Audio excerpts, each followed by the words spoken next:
Proceedings are concluded. This court is adjourned. All the shit I did for this motherfucking company. You ever had a great idea stolen from you and didn't know how to go about getting justice?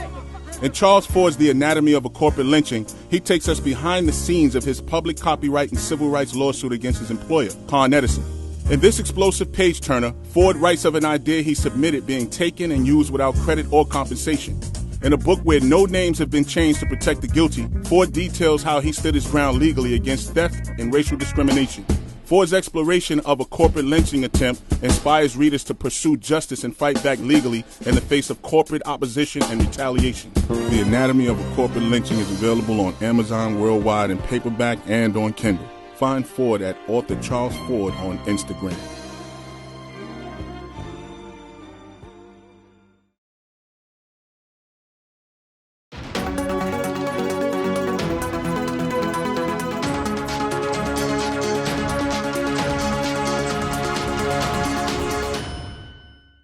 Hello fam, welcome back to the African Diaspora News Insider. I am Wongel Zelalem bringing you the story.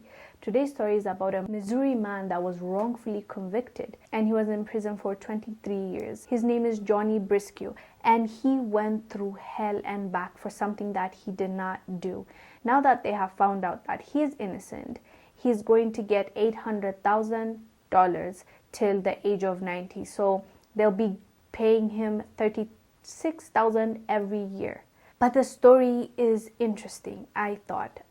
It's really sad that he had to go through that. And this is like my fifth video talking about the same thing. A man is found guilty.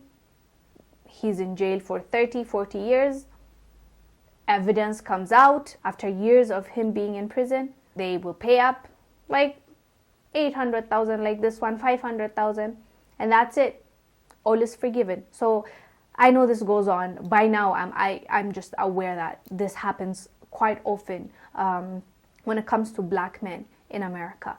So the story I found interesting about this guy was he was convicted to a crime that he didn't commit, as I told you. And the crime was, they said that he arred someone and also stole from that woman. He went into her apartment and stole from that woman. And the lady actually told him that this is him, he's the one that did that to me. The reason why he's exonerated now is because of a DNA. They found in 2006 the DNA of the person that smoked a cigarette in her home after he arred her and stole everything from her. There was a cigarette bud that the police still kept in the freezer. So they took that out and they did a DNA test and it showed that that's not him. The DNA showed that the person that did that to her and that smoked a cigarette in her house that day was actually another person that Johnny knows, and he's in prison right now for something else.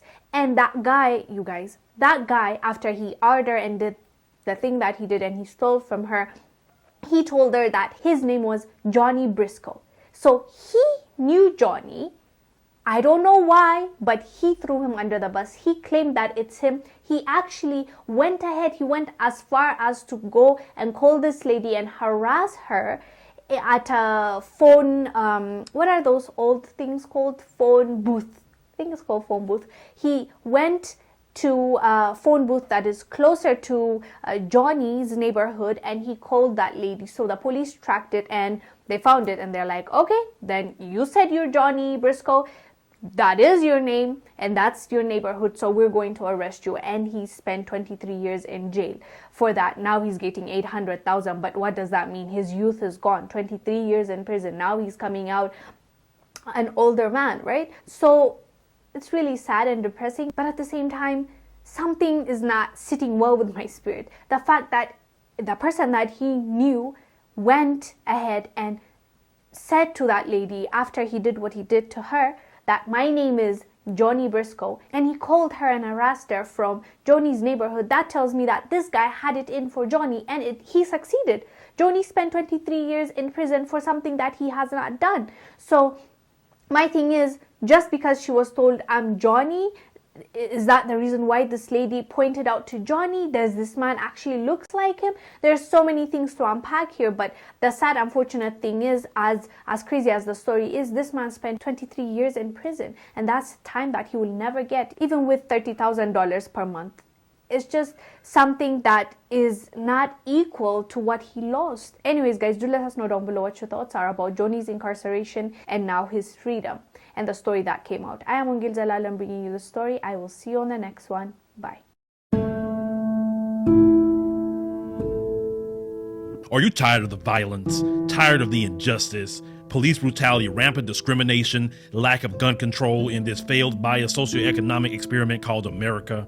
Or maybe you need a break from the relentless grind and want to regain control of your destiny, your wealth, your health, and your purpose. DiversifiedGame.com has the right course for you. Prepare for my first trip to Africa. Looking to reconnect with your roots, start a new business, or just a fresh start. Africa, aka the motherland, is waiting. Don't let the Chinese and the Mzungus have the fun and also take over the motherland.